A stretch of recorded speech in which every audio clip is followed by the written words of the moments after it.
Story number 6.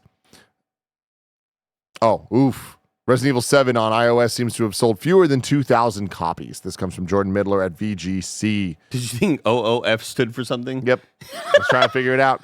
I was sure, like you know what I mean? Omega OnlyFans was the first thing that popped in my mind. Resident Evil 7 on iOS seems to be off to a slow start, according to sales estimates. According to analysts by mobilegamer.biz, based on estimates from app figures, the game has been just... something here is not right. The game has... So I don't even know what this is trying to say. The game has been just over 83,000 times. So maybe the game has been just purchased or just downloaded. I don't know. Yes, that makes sense. With the 2,000 number that we're talking about here. I'm going to skip ahead. According to app figures, Capcom's earned $28,140 from the game. This figure's prior to the 30% cut that Apple takes being deducted from the figures. Once deducted, it leaves a figure that suggests that even with some generous rounding up, you land at under 2,000 paying customers, according to Mobile Gamer. In June, it was suggested that ports of Resident Evil 4, Resident Evil Village, Death Stranding, and Assassin's Creed Mirage all had similarly slow launches. At the time, AppMagic head of content Andrei Zubov told MobileGamer.biz that he believed the outlook for console games on Apple's devices wasn't positive. Looking at the top-performing mobile premium games, we can see that many are originally indie titles. These games typically feature simpler controls, prioritize unique art styles over high-end graphics, and are suited for shorter play sessions. These are the usual attributes of successful free-to-play mobile games, he added, before pointing out that the audience for these games is very likely to already own a modern console capable of playing them. Makes sense. Now, I didn't expect those low numbers. Yeah. I really thought maybe this could start something big. I mean, based on the reports that we've been reading, this does not surprise me at all. I do still stand by this is not the end of these games coming to these ecosystems. I think this is just the very, very, very proof of concept. It's like we're at a phase right now that's not even the early adopters. It's more the early, it's the opposite. It's Apple and them delivering something that the world's not ready for yet, but they're, I think, prepping for a world that they are. It's inevitable, I think, that these games are going to be available kind of everywhere. And as we see all of the systems, whether it's PC, handheld, console markets kind of homogenize more and more, I think that the mobile side is going to be included in that entirely, with how powerful these things are and how the gaming market is growing and how used to, you have a controller that's Bluetooth and it can connect to anything. I think that is going to be a huge thing in the future when a form of Apple Arcade includes these games as well, and Apple gets a subscription service going that people actually can wrap their heads around and understand. Or Xbox Game Pass is available or something like that. I think the one thing that gives me pause would be everything you're saying right now seems something totally viable 10 years ago when I think companies were more willing to take risks like that. But I think companies are more willing to kind of cut and run once a failure is shown. And once shareholders go, hey, that's not working, stop doing that. Stop fucking doing that. You're not making enough money on that. Put your money elsewhere or else our money's going elsewhere. I totally see that as something that could happen with Apple, especially with the not so success that they experienced with their Vision Pro and having to cut the numbers for the sequel or whatever, or what were the words on, what were the exact news topics regarding the Apple Vision Pro, that they are going to make the sequel less powerful, or they're not going to try to keep up, make crazy demand, or make. I haven't seen this. I don't know. Like the Apple Vision Pro sequel was hey, we're gonna really not do much production wise on that because part one didn't sell very much, and I gotta understand or I gotta assume that's a pretty big loss for them, money wise, and something like this. If this is cheap enough for them to be into the game side of things, the publishing, or not publishing, but just porting of games to their store, I could see them sticking around with it. But if it's something that is proven to be too costly, then... See, that's where I'm at. We're talking software here, and they're already doing it on the hardware side. And that my entire argument is that when you look at Apple the last 10, 15 years even, once the iOS became a thing, their Mac OS and iOS over the years, especially with the addition of the iPad, have gotten more and more similar. And the fact that we're now dealing with these M2 chips and all this stuff, it's all just homogenizing in a way where I think sooner than later, I think at this point, The biggest difference between an iPad and MacBook is Apple's insistence on selling two products. Like they know that they have the tech to be able to just have it be, if they wanted, the same OS and have it be a computing solution on the iPad, but they don't want to do that because they want it to be different enough and they want you to have both. I feel like with all of that in mind and with the amount of games that have come out native on Mac compared to how back in the day that would never happen. You know, I think that there's going to just hit a point that developers are just making games for computers, you know, and they're going to just work everywhere with not too much porting necessary because we're dealing with starting from the same type of chipsets and everything on whether it's Windows or Apple. And I think that that's going to trickle down to phones in a way that like it's just inherently going to happen because of how fucking powerful these things already are. But we'll see. Apple Vision Pro is definitely something that Apple Arcade is something that I expected a lot more long-term success with in terms of just the overall ecosystem of it being something regularly that people are talking about and it being on the forefront of it just becoming a new place where people go for games. And I think initially with Sayonara Wild Hearts being on there, having like a whole lot of good press about it. And since then, I just haven't really heard much about Apple Arcade being somewhere you want to go for brand new experiences, you know? Yeah. I think that, again, we are in the opposite of early adopter phase still with all this stuff. This episode is brought to you by Harry's. I always hate it when I buy something and then talk to someone else and realize I way overspent and they got it for cheaper. It's happened to all of us, but getting ripped off is no joke, especially when there's razors involved. The people at Harry's were tired of seeing everyday people paying way too much for low-quality shaving products. So they found a way to make beautifully designed razors without laughably high prices. You can get better designed and better value grooming products made by a company that forged their own path in the grooming industry. Harry's has been keeping me looking right for years, and you already know I looked so good at my wedding thanks to that very close shave from Harry's.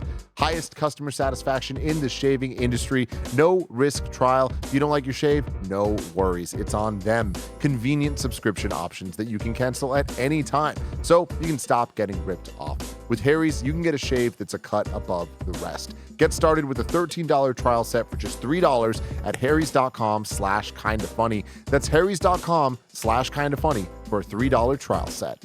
Major announcement. I wrote a children's book and you can buy it right now. My first ever children's book, Portillo the Wiener Dog Thinks He's a Manatee, is available as a limited run at kindafunny.com/store. I'm forever grateful to Kinda Funny best friend Josh Strickland for stepping in to help turn my dream into a reality with his amazing original illustrations. To celebrate the book launch, we're also bringing back the Portillo hat and t-shirt along with a fun new crew neck that you can wear while you're reading the book to your kids or pets. Head over to kindafunny.com/store right now and check it out before it disappears. If every giant game was coming to Apple, that'd be big news. It would be big news in the future. But if I was looking for some small news today, Andy, where would I look? You go to our Last Story of the Week news channel where we cover all the small news items you need to know about. It's true. The Call of Duty Black Ops 6 multiplayer beta kicks off on August 30th. You stoked on that at all? Black Ops 6? I'm excited for the campaign. Yeah? Yeah. Not the multiplayer beta, though? I mean, I'll hop in with the guys, of course. Like, it's going to be Call of Duty, and I have fun with that for a little bit. So, yeah, sure, why not? A little Xbox Game Pass update for you. Magical Delicacy is coming to Cloud Console and PC July 16th. Flock, Cloud Console PC July 16th. Flintlock, The Siege of Dawn, coming everywhere on July 18th. Dungeons of Hinsenburg, coming everywhere July 18th. And Kunitsugami, Path of the Goddess, coming to Cloud Console and PC on July 19th. Tim, a little bit of Wii news for you. I found another game for you for your Steam Deck Flow. Hit me. Bo, Path of the Teal Lotus, which seems to be, weirdly enough, a game that seems very similar to Nine Souls. This is fucking Nine Souls. You're fucking with me. No, this is a different game. And it's coming out He's this fucking week. with me, right? No, he's not. I played the Steam Next Fest demo. Do you like this one, or do you hate it too? This one was okay. This one did not feel as good as Nine You Souls guys are actually fucking with me. No, this is a different game. No, it's a different game that came out today. It's tomorrow. Or tomorrow? Oh, okay. Yeah, it's Pull up this way. Nine Souls and show me this next to it. I can't. I don't have the technology. Or just hold on. tab it. Hold on. Different video. I'm gonna make it. It's wild. I'm gonna do like 2 Chrome windows at the same time. It got good reviews though. Yeah. Yeah, This is like no strings attached and friends with benefits. All over again. I see where you're going with that, Tim. I see the comparison there. Volcano, Dante's Peak, Armageddon, Deep Impact. Yes. And now there's 9 Souls and Legend of the Lotus. You were fucking with me. These are the same game. I would say Mike. there's a bit more cyberpunk Come here, Mike. tendencies in 9 Souls. The one on the left, more cyberpunky. Yeah, more sci-fi-ish. Are these the same game? No, that one's called 9 Souls, and the other one. That one on the left is called 9 Souls. Bear's been playing it. The other one on the right, never seen it before.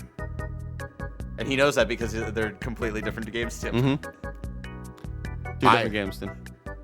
I've been really questioning Greg Miller and the other dimensions and other universe thing, but I'm clearly in a fucking other universe right now. That's If you had insane. to pick between the two, Tim, it would be 9 Souls. Yeah, Although it seems like you're going to have a hard time deciphering between the two. definitely. Anyway, that's it for We News, everybody. Let's get to some super chats here.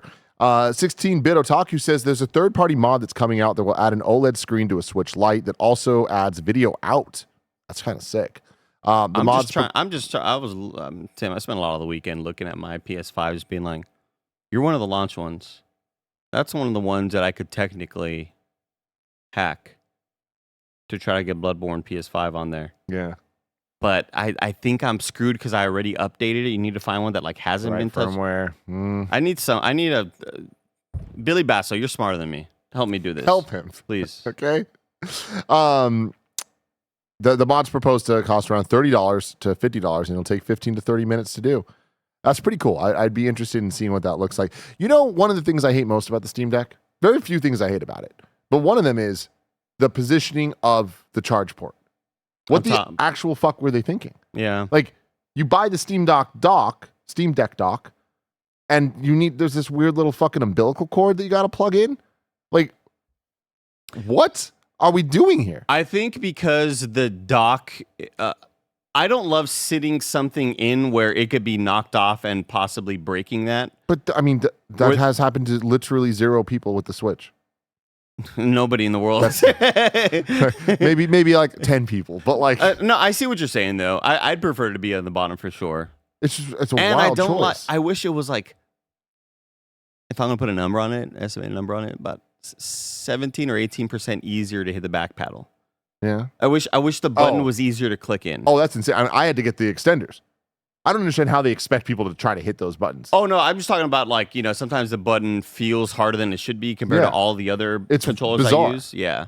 Truly bizarre. It's a little too hard to push in. Yeah, don't like that at all. And that's like, I only ever play with back paddles. People are saying that I'm crazy. I have a lot of muscles for wanting the charger on the bottom. Like, what? I am clearly in a different universe. Like, why would you ever want the inconvenience of having to charge it from the top? You like it from the bottom. I'm thinking of a lot of people, and I do this sometimes as well, where it's like when you're playing with the Switch, and if the Switch is charging, and you kind of got it near your body, and then you've got like the charger wire kind of digging into your body and stuff. Totally fair. You're bringing up good points here for the handlebar. I'm specifically talking about like for docking it, for dock charging. Like that is just such a like ridiculous benefits and disadvantages for both versions, I'd say. Yeah. Why not both? 2 chargers, 2 ports. Figure it out. 2 ports, everybody. 2 ports. You figured it out, everybody. Steam Deck 2. You heard it here first.